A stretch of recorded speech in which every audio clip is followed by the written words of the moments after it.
Presented by Look Music.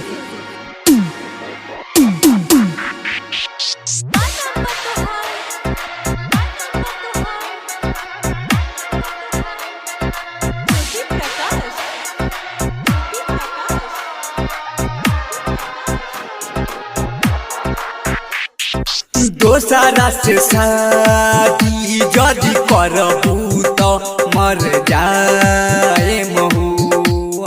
दोसरा से शादी जदि करबू तो मर जाए महू। खाके क्रिया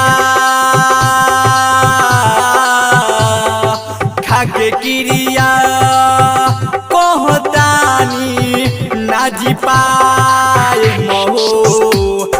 दोसरा से शादी जदि करबू तो मर जाए महू।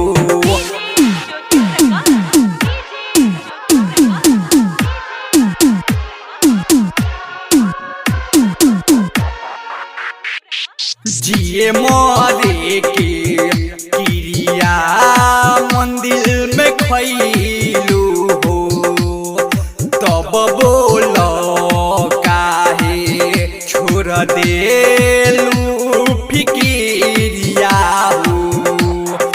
हमार जे ना हो खबू, हमार जे ना हो खबू कुछ कर जाए। दोसरा से शादी जदि करबू तो मर जाए महू। दोसरा से शादी जदि करबू तो मर जाए महू।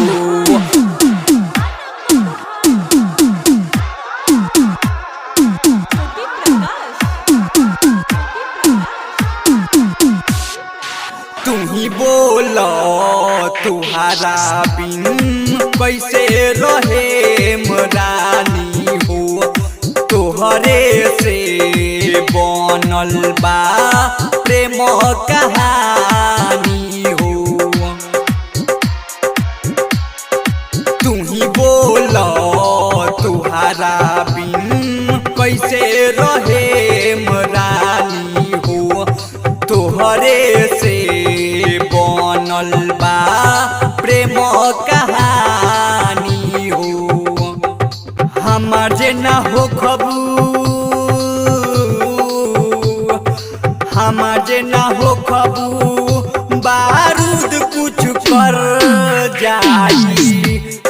दोसरा से शादी जदि करबू तो मर जाए महू।